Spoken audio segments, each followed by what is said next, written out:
A house is made of wood and stone, but only love can make a home. Welcome to the RepcoLite Home Improvement Show, helping you make your home into one you'll love even more. On News Radio Wood 1300 and 106.9 FM. Good morning, everybody. Happy Saturday. Haley, happy Saturday. Happy Saturday, Dan. Haley, you had a week, and I really want to talk about this because it was so interesting. It was a very unique experience, and unique is the right word for it. Yeah, it is. I hate to yield the floor because normally I like to own the airwaves, but I'm going to let you... I know. Thanks for not saying anything. I'm a talker. Yeah, I let that one go. Yeah. Anyway, you ran into some chicken issues. Explain that just a touch. Oh, how do I even start? So my neighbor across the street has chickens, which is great. I normally love that they have chickens. It's very fun to watch them. I personally would like chickens, or I thought that I did, until they got out. And normally that's not such a big deal. I'm pretty good at wrangling them, picking them up and putting them back in their yard. Right, not strangling them. I don't want emails about how Haley's so brutal. No, but this particular time, there was something they really wanted to get when they got out. Well, first they got chips, right? There were little kids at the school bus feeding them chips. Yeah, we live right at the end of a street where there's a middle school, and so they're walking down the street, and oh my gosh, there's chickens. They're all screaming, having a time, taking videos. The chickens, the children are taking videos. The chickens don't have phones. And then eventually these kids start feeding them chips, and so that's when I go out and I'm like, okay, break it up. I've got to put them back. Haley's bringing the smack down. Put chips in the street for the chickens. I don't want to watch them cross the street. And now they're motivated to get out because they've tasted salt and vinegar, which apparently for chickens is just the best. Yeah, they're all after that. They that. were so excited. They all smelled like salt and vinegar chips. That was gross. But once I cleaned up the chips to deter them, maybe I'll take away the motivation, they found something else. And that was really gross. So much worse. What was it? It was a smush squirrel. A very smush squirrel. Yep. Just, liquefied on the street. Well, the parts that weren't liquefied, the chickens were snatching up, and they were fighting over it, dragging tendons. Yeah, I've got a video. And they're going after each other, for the bigger piece. They're running around. It's a whole thing. They're having a time. Yeah. And now they're bloodthirsty. Right. And that's the thing. You scrape the dead squirrel up, got the chickens wrangled again one more time, and then they got out again, and they'd found a dead bird. Yeah, I mean, they're just after meat. I would sleep with one eye open. They have the hunger. Yeah, I'd sleep with one eye open if I were you, Haley. And have to get them those little red glasses. What? The chicken glasses. You need chicken glasses? No, they need the chicken glasses. What do chicken glasses do? You can't throw a curveball at me like that. Red tinted glasses you put over their beak. Like so for tanning? All they can see is red, and it cancels out when they see blood, so they don't get so excited. Chickens need this? Yeah, because they will cannibalize each other. They have the blood hunger like that? Like that. It's serious, and it's creepy, and I had to deal with it. I don't want chickens anymore. Anyway, I'm going to think about that for a long time. Yeah. The chickens with the hunger. It's not going to make me feel so bad about eating them because I'm just helping other people. I couldn't eat chicken that night. Well, probably not that night. Anyway, I thought that was really fun and interesting. Now, coming up on the show, we've got to transition into important things. Yes. On the show today, we're going to be in the studio with Nick Sargent from Johnson Carpet One talking about luxury vinyl plank. We're also going to be talking with Brett Nelson from Good Earth Tree Care about pruning, trimming trees back, removing trees. Down. Yeah, all kinds of stuff about that. But right now, we want to talk about a product that's on sale. It's a key product. It's a roller frame, but not just any roller frame. No, it's the Wooster 9-inch Sherlock roller cover frame, and it's brilliant. Right. So you're going to have to tell people very quickly why it's so brilliant. Okay, well, my favorite thing is that this roller cover frame allows the roller cover to lock into place. So it's not walking off the roller frame as you're painting. Some of the cheaper roller cover frames will do that, and you end up with a big mess. The next thing it does is it locks onto the Wooster extension poles. Super easy to take on and off throughout the job, so you can switch back and forth. The last thing I'll say about it is that it's going to apply the paint more evenly. And why is that? The roller cage itself is designed differently. It's a plastic frame, and the points of contact are more even. So it's going to apply that paint more smoothly. The whole thing just looks better. Right. That's the Wooster Sherlock 9-inch roller frame. It's on sale for $6.99 all this month. That's about $4 off the normal price.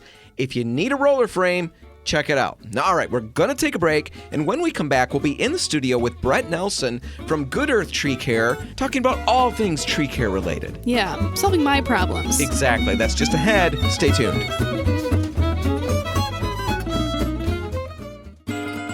Helping you turn your house into your dream home. This is the RepcoLite Home Improvement Show, presented by Benjamin Moore on News Radio Wood 1300 and 106.9 FM.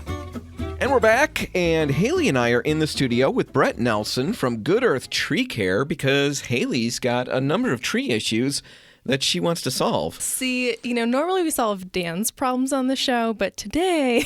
You have come in and I've you've got a lot taken of that trees. over. You have started solving a lot of Hailey problems, It's and Dan's true. problems are being put on the back shelf. Dan's not so cool with that. Anyway, we're here with Brett Nelson. Brett, thanks for hanging out with us. Yeah, absolutely. So, Good Earth Tree Care, why don't you introduce the company to our listeners who aren't familiar, where you are, how long you've been around, all of that stuff. Okay. Yeah, we've been around since 2016. I actually was a graphic designer in my earlier youth, and then I was a rock climber, and I was scouted out by a bigger tree company in town. Because you're good at climbing. Yeah. Funny. And I was looking for a change of pace for a summer, and that summer turned into 10 years. So Wow. my wife, after a year and a half, she just kind of said to me that she couldn't imagine me doing anything else. And I just loved being outside. I loved using my body. I loved the physicality of the work. But then it was like, it's easy to kind of get started with tree work, but the further you dive into it, the more complex it gets, and it seems like there's always things to learn. Sure. Well, it's a lot to know. Well, there is, but rock climbing. Yeah. I mean, you're going to get stuck on that. I am, because I'm always curious why. Why? And I've got my opportunity, and I'm not letting it go. Why climb rocks? Yes. Or? Why? And the typical thing is because it's there. Why climb it? Because it's there. To feel alive, What was the Dan. thing? What drew you to that? I think there's the thrill of heights. Some people don't like heights. Other people are kind of drawn to. Yeah. It was a form of exercise that I liked at the time. I hate running. Yes. Yeah, I hate right or there with lifting ya. weights feels kind of pointless to me. I'm not big on falling. And that's what I anticipate. So where did you do all of this? I was at the time I was seen or scouted I was at Inside Moves, which is in Byron Center off of 76th Okay. Street.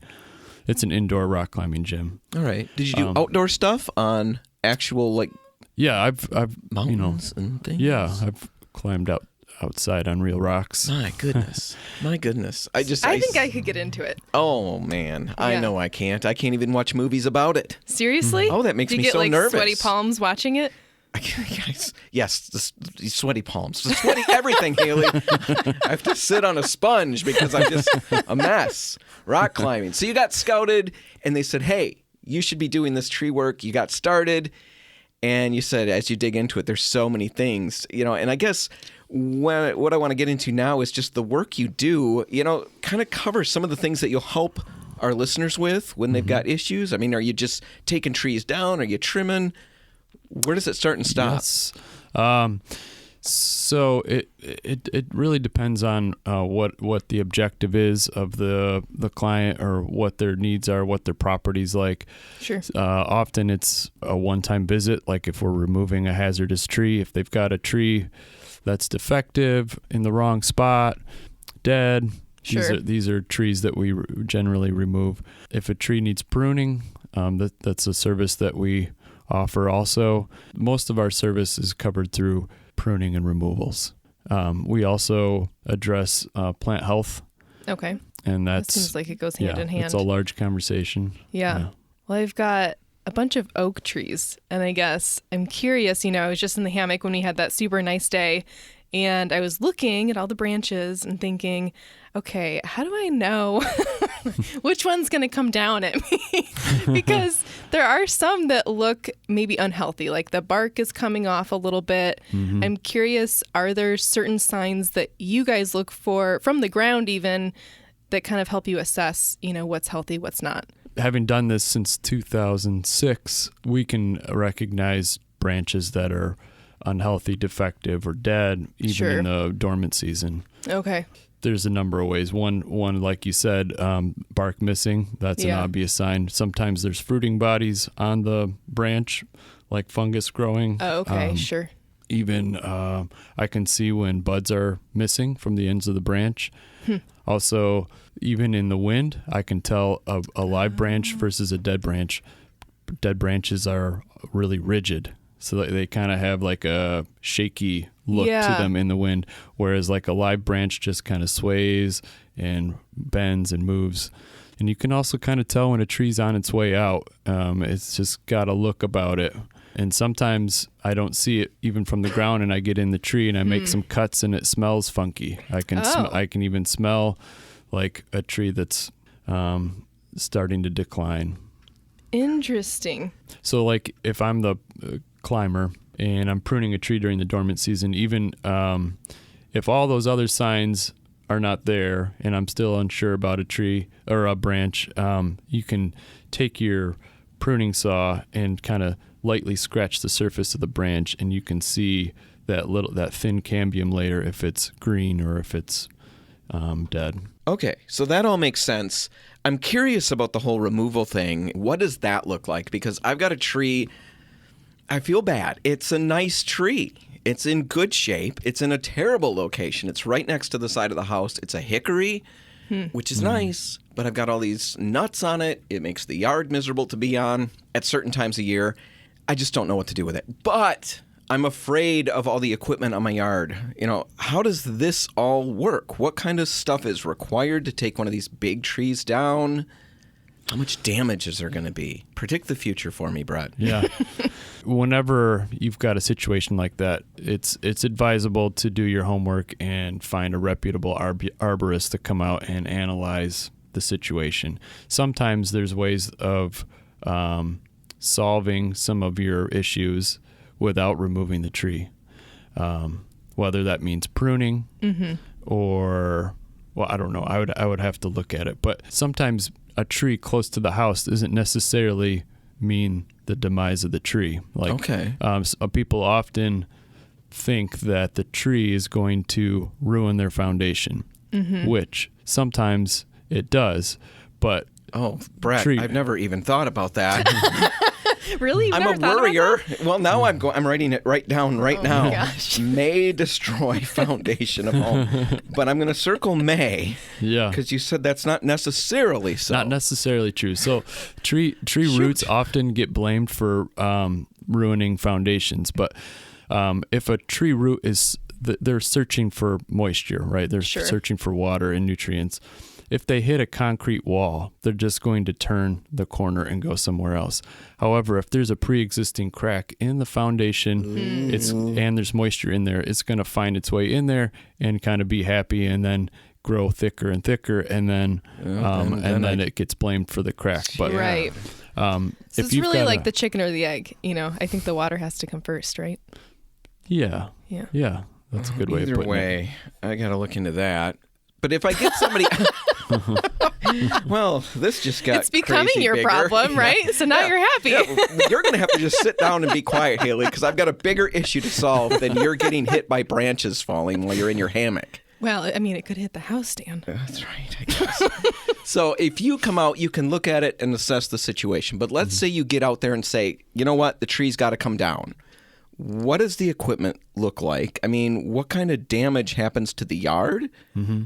Am I going to know you've been there, or is it just going to be a few, chips from the chainsaw? There's usually a couple ways of going about it. Whenever I look at a removal, I'm looking for the safest and quickest way to take it down.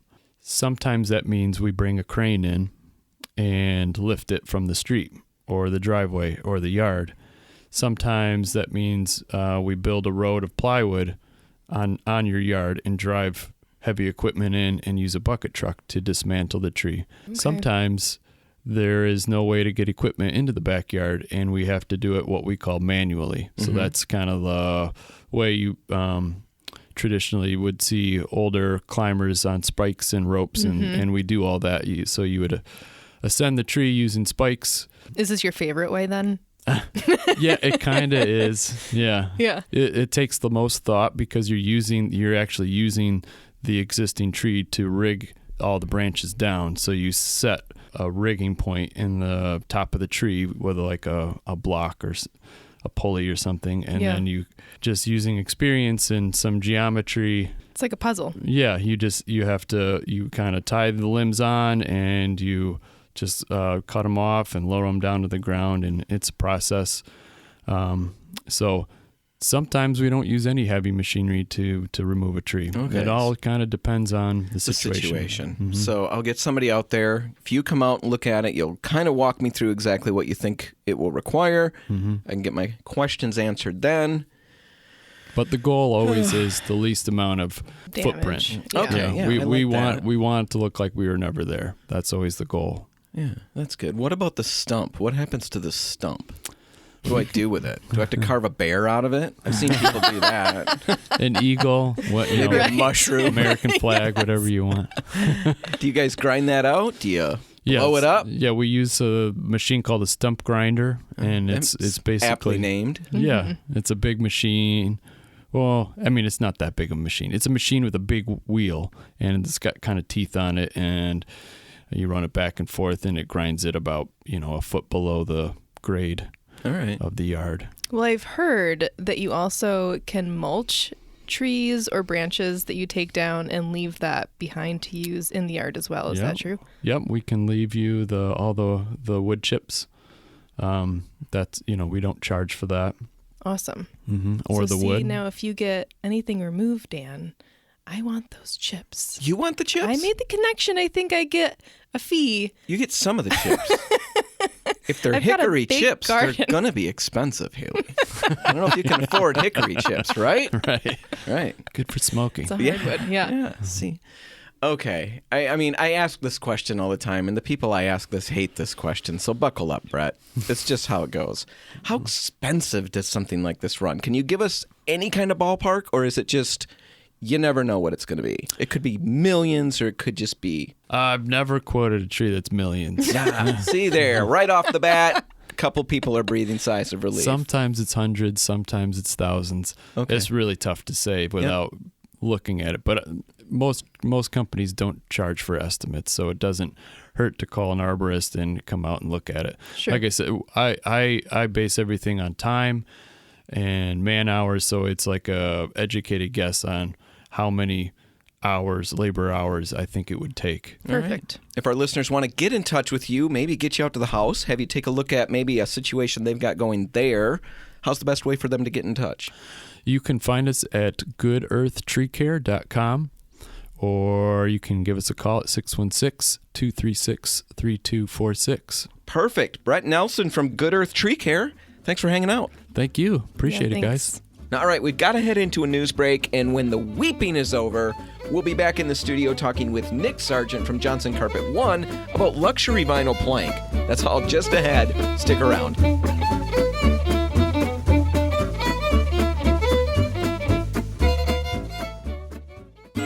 If you want to take your DIY skills up a rung, the RepcoLite Home Improvement Show is here to give you a boost on News Radio Wood 1300 and 106.9 FM. Well, Haley, we're in the studio with Nick Sargent from Johnson Carpet One. Nick. Hello. How are you? I'm good. All right. Well, we're happy to have you here. Yeah, he's a Thank you. regular now. Yeah, he just keeps coming back.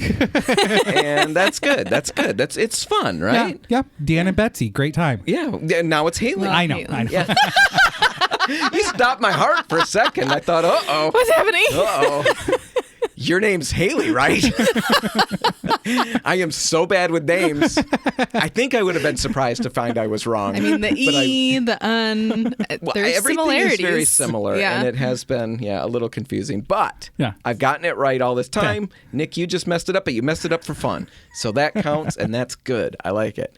Anyway, last couple times you've been on, we've talked about flooring for a home gym. Yes. We've Yes. talked about trends in carpet. Yes. And right now, we want to talk about luxury vinyl planks. Yes. Now, and I'm going to be straight up honest. Okay. Haley doesn't like this material. So it's up to you to try to sway her over. Yes, sway me. Yeah, but it's luxury vinyl plank, Haley. That's the first thing you're missing out on. Luxury, all right? Yeah, everybody wants luxury. Nick? Yeah. Luxury vinyl plank. What's the deal? Why do we want it? Why is it so popular right now? It's popular because it's where a majority of the manufacturers are putting their efforts into these days. With wood and some other products, we're kind of limited on what we can do with coloring and things like that. With the luxury vinyl plank, they're individual pieces that snap together or click together. And it's basically a picture on it, so we can manipulate anything with the picture. It's very hard to do gray tones in hardwood, so doing them in our faux products or things like that, we are manipulating pictures so we can get a lot more options that way. Not everybody can afford wood, and not wood can go everywhere. That is true. So there again, vinyl plank can go everywhere, can go below grade, above grade, wherever we want to go without any repercussions. I do think that I would consider it for my basement. Okay. I'll put Good that enough. out there. Good enough for Haley's basement. If it's good enough for her basement, it's good enough for your main level. Haley's stamp of approval. I have hardwood floors. I'm lucky enough to live in an old house that has the original floors, and it just doesn't look the same to me, right? Well, I so completely agree with you. That's where my drawback right, has been. and that's completely fair. If you're putting them side by side, that can be a little bit of a trick. Yeah, I mean, they've come a long way, and some of them look amazing. I mean, and it's hard to tell that they're not real wood. I mean, the visuals are great. But if you're used to that more narrow plank product, that more traditional older home thing, we can't replicate that in vinyl plank, but if we're talking about the newer hardwoods which we're doing, which are average 7-inch wide or wider, things like that, then those are very, very comparable in the looks and sometimes hard to tell each other. See, the thing I've loved about it is what you talked about earlier. I don't have the option right now to put hardwood in some of these areas where maybe I would like to, but I have installed some of this. Yes. And the look is great. Yeah. The functionality is great. I put it in a bathroom. Yes. And the one I put down was waterproof, which I know you've got, there's limits to what that means, but it's water resistant way more than a hardwood or something like that. So, and it looks so great. And the price was great. Yes. So we can put it in full bathrooms, things with a full shower. Where hardwood can't go into a full bathroom. Right. I've seen it done, but really you shouldn't do it. And I've got hardwoods in my kitchen, and honestly, the floor needs to come up. Yes. So spilling on it and things like that, you spill on it, all you do is you got to wipe it up. So where woods, because they're a natural product, can absorb moisture. Too much moisture in them, you do have problems where we don't have that in vinyl plank products. So let's talk about a couple of the brands or the styles or whatever it is that you really like. You see a lot going out of the store, something new that people should know about. Whatever you think fits into that. Give us some brands. So we carry a good selection of products. I mean, I think we have one of the largest collections of vinyl planks in West Michigan. We have everything from the Cortec brand to the Dixie brand to Shaw products, to Mohawk products, to Mannington, Armstrong, Bruce, Stanton. We have a lot of the different brands in our showroom, and there's many more on top of that. So, like I said, most of the manufacturers cannot bring it out fast enough. So, look-wise, we are going to cleaner looks because there again, we're following what we're doing in hardwood trends. So that wider plank product, 7, 7.5, 8 inches. Even we have some that are 9 inches wide. 9 inches wide. By boards that are 4, 5, 6 feet, sometimes longer. Right. The vinyl. The vinyl planks will come 6 feet or longer. Some of them. Yeah. There are some on the market that do that. Cleaner looks overall. We're kind of moving away from that more rustic or barnwood or farmhouse look. We're going to cleaner white oak look visuals. So they're going to be lighter overall, not as definite. You're not going to see the marks everywhere or those black streaks that some of the older styles had and things like that. We finally figured out how to make those look more realistic. How many patterns, I don't know if you know this right off your head, but how many patterns do you receive in a box? You know, because you're going to get whatever, how many planks, how many variations on that pattern are there? So that directly correlates to the manufacturer and what they've decided, and then the price. So obviously, the more economical ones, the pattern might repeat more. When you go up in price, you know, the more expensive ones, one of the reasons they are more expensive is because you're not having that pattern repeat as much, or they cut every board where they're not the same way. So they cut that picture on that board not the same way. But that costs a little bit more on the manufacturing side, so it does increase the price. All right. That's good to know. I didn't realize that was even an option. Yeah, you know how I knew, Hailey? Yeah. You know how How did you know, Dan? knew how to ask that? Because I put this in my bathroom, as I said. Yeah. And I did so many things right. Let me tell you how many things I did right. At least 12.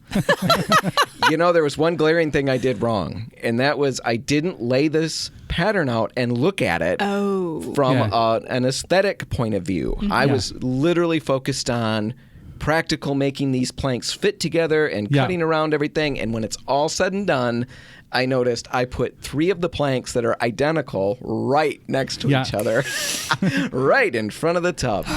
Good thing I can put a rug down there. I was just going to say, maybe you've got a bath mat. That's fine. Oh, it's frustrating. So we're in the studio with Nick Sargent from Johnson Carpet One talking about luxury vinyl plank. Yes. I want to get to install stuff because I think that's important. But before we do that, I guess maybe for my sake, for sure, maybe for other listeners out there, when we're talking about luxury vinyl planking, how do we compare, contrast that with the old school laminate flooring? How is this the same? Is it different?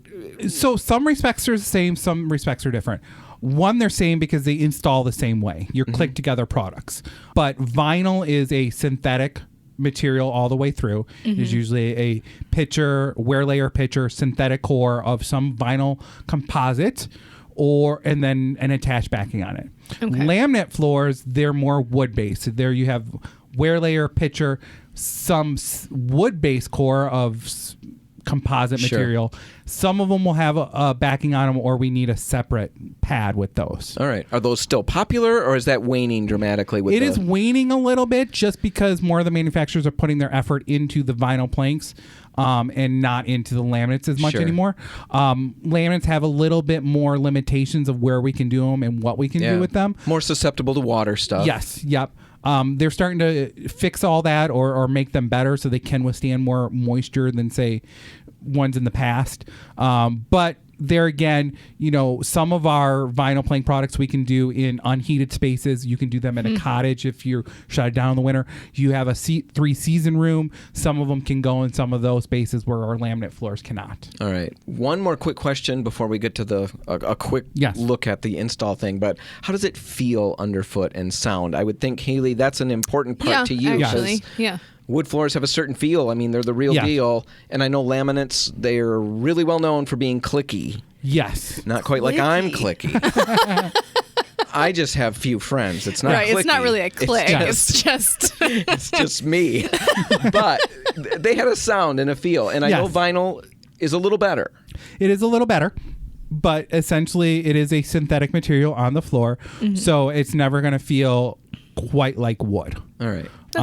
They are getting the wear layers better, so they are more textured, more feel and look more like wood. Sure. But still, there's some difference there. All right. So in the last little bit that we've got, probably a minute and a half or so, just give a quick overview. Is this something, I know this is something that can be DIY'd. Yes, it can. Not a complicated thing. Don't need a lot of specialty tools.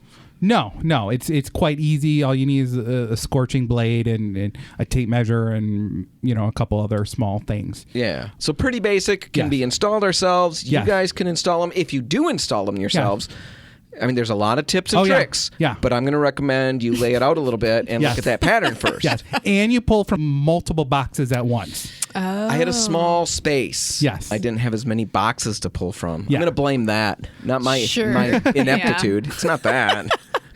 But yeah, if you want to do it yourself, you know, we do have the Johnson Discount Outlet, which is right down the street from us. And I believe we have over 40 different SKUs of vinyl planks these days, with more coming in all the time. All right, so lots of discount options if I'm Yes. going to do it myself. Yes. All right. And you can put it anywhere. It's really popular right now. Yes. Yeah, I won't put it on the ceiling, but I mean, you can do it in most other spaces. Pretty much anywhere. Yes. Pretty much anywhere else. Yeah. Yeah. So if you decide it's no longer carpet in the bathroom time, this might be an option Yes. for you, right? Yes. Nick, if they've got questions, head out to Johnson Carpet 1. You guys are located where again?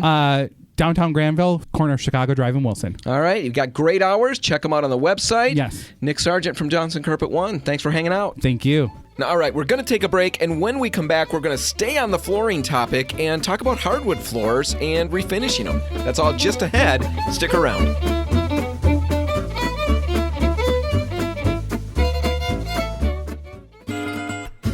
If you want to take your DIY skills up a rung, the RepcoLite Home Improvement Show is here to give you a boost on News Radio Wood 1300 and 106.9 FM. Well, Hailey, we're talking about floors. We just talked about luxury vinyl plank in the last segment. We're just going to end the show on floors, right? A lot of our listeners end the show laying on the floor, probably, right? Beating their fists, wondering why it's got to end. I'm just Why does wondering when or where you're going. Oh, yeah. Can't you picture everybody just laying there, pounding the floor, wondering why the show had to end, and wondering how they're going to get through another week until next Saturday? I thought maybe you were going the other direction. Oh, just why did it have to start? Either way, whatever, we know we're evoking a response, right? I hope so. In some regards. So let's talk about floors. Let's get away from what I started with and move to what I want to talk about. And it's hardwood floors this time. Talked about luxury vinyl plank. Great solution for a lot of situations. But a lot of us have hardwood floors in varying conditions. Mm-hmm. Well, we got a question from a listener, Chris Feenstra, who's wondering about what the best polyurethane is to use when refinishing a hardwood floor. And It's a really good question. Great question. However, really, like any project, the prep before you start applying that polyurethane is really the most important part. Well, and the project is so fun, or at least Yeah, it's so fun. it can be fun. The results are fun. Yes. But it's so valuable. It that is we want. extremely valuable. So we want to talk about the whole project and not just dish out what polyurethane to use. We will answer that question by the end, I promise. You just got to stick around. Just got to stick around and hang out. So anyway, hardwood floors. Like we said, some of us got them, a lot of us have them, and they can be in varying conditions. Sometimes they just need to be revived. Right. Sometimes they need to be completely refinished. Yeah, like if the wood is not in great shape anymore or there's stain that is not looking great, Right. you need to really do some work. Those need to be sanded all the way down, new stain applied, and new polyurethane put on. If it needs to be just revived, that's the way simpler way to go. And basically what those floors look like are ones where the color is good, the condition of the wood is relatively good, and you're probably just looking at scratched or dulled finish. Yeah, I think, in the living room that I've got right now, I have hardwood floors, and I don't know the last time they were finished.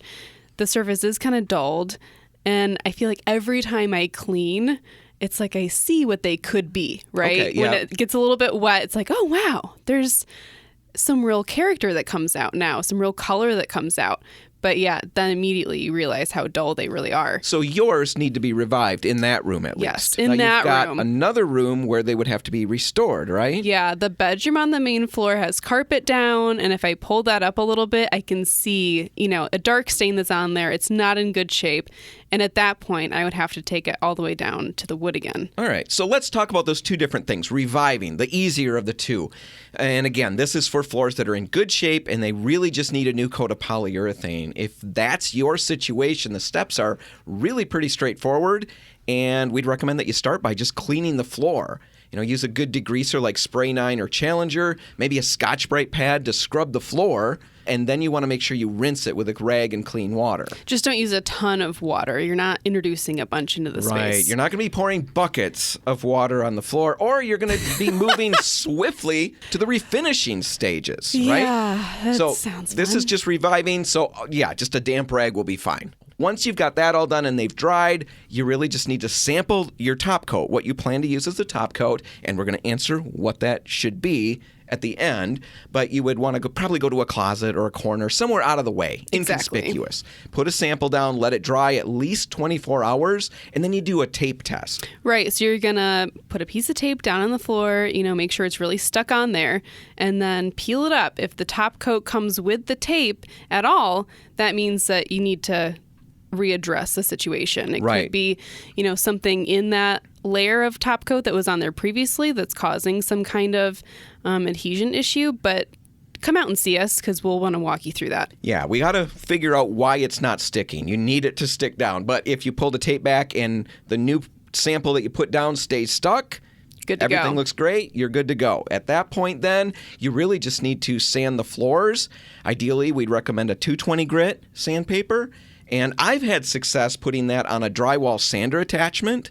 And then I put sure. a pole, an extension pole on that, and I just work it over the floor like a mop. Yeah, it's like a little Swiffer. Right. Now, sometimes the boards are more cupped, and that doesn't work as well. So you'll have to get, a little creative and problem solve that and figure it out. But you need to just get the floor sanded. Do a nice scuff sanding, and then wipe them down again with a damp rag to get all that sanding dust off, and then you would apply your polyurethane. Now, okay, that's reviving an old floor. Now, if you've got to refinish the floor, it's more work, but it's still worth doing, and here's roughly what you're looking at. First, you've got to sand it down to bare wood. Yeah, that's the big part of the project, and I think it's the part that scares people away because we have the idea that we've got to get a big sander in the room now, a big drum sander, and those can be really difficult to work with. I've heard. I've never used one because I don't want to. I have used one. It's like having a team of horses take off in one direction and you're there trying to control it. And some people are very good at it. They're used to it. And I was not one of those people. It was a new rental for me. I gouged the floor because I wasn't moving at an even pace. Well, yeah, that's what happens with those. Right. It was a pain. And I got the floor done, but it was not a fun process. And I wouldn't want to jump into doing it again. Now, we have a better option. Unfortunately, it's still a big machine. You mentioned that in the beginning. It's still that. It's still big, but it's easy. Way easy. It's called the on-floor machine, and we've talked about it in the past multiple times, and usually in terms of using it on your deck. Yeah. And it works great for that, and we'll talk about that in the upcoming weeks as we head into deck season. But it also will work to take a hardwood floor down to bare wood. And the beautiful thing about it, without explaining all the reasons why, the beautiful thing is that you can control this machine with 2 fingers. Exactly. I mean, you could really just let it sit in one spot and it's not going to gouge the wood. Right. So it's perfect for any DIYer. Right. That's the on-floor machine. You can get more info at any RepcoLite. Just stop in, any Port City Paints, or if you want to reach out directly to the guy that they're going to put you in touch with anyway, you can email peter@repcolite.com, and he will walk you through the whole rental process. Or you can go online to repcolite.com and chat with him using the chat function. Peter's there almost all the time, ready to respond. He'll walk you through the whole rental process, what that looks like. And yeah, it's a great way to go. The machine rents with a vacuum, and that makes this whole process super simple and dust-free. So that's the on-floor machine, a great way to go. You would get the floor sanded, then you'd have to stain it. We'd polyurethane it at that point. Once the stain is dried for 24 hours, we'd recommend 3 to 4 coats of poly, depending on the polyurethane you choose. Exactly. And that's what we've got to get to in this last little bit that we've got, the polyurethanes, because that was the initial question. Right. And we'd recommend RepcoLite's Mira Poly or the Mira Clear. The Mira Poly is an oil-based polyurethane, super easy to work with, and it stays wet for a fairly long time, making it easy to apply. Right. The Mira Clear is a waterborne, cleans up with soap and water. It's as durable as the oil. It doesn't build as quickly, though. So you're going to need to apply an extra coat of that. And it does dry a little faster, and that can make application just a touch trickier. Still a great way to go. Both of those will work great. And really, to figure out what's best for you and your situation, just stop out at any RepcoLite or Port City Paints, and we'll walk you through it. The whole project needs a lot more explaining than we can do in the little bit that we had. We were just trying to kind of pique your interest, let you know there's solutions out there. Yeah. And We're get you giving you going. an overview. Right. Get you moving in the right direction. If you do want to tackle a project like this, head to any RepcoLite or Port City Paints. Let us know and we'll walk you through it. All right, Hailey, that's all the time we've got. We're going to wrap it up. If you want to catch this one again, you can find it online at RepcoLite.com. And whatever you do today, make sure paint's a part of it. The RepcoLite and Port City paint stores are open until 3, waiting to help. I'm Dan Hansen. And I'm Hailey Johnson. Thanks for listening.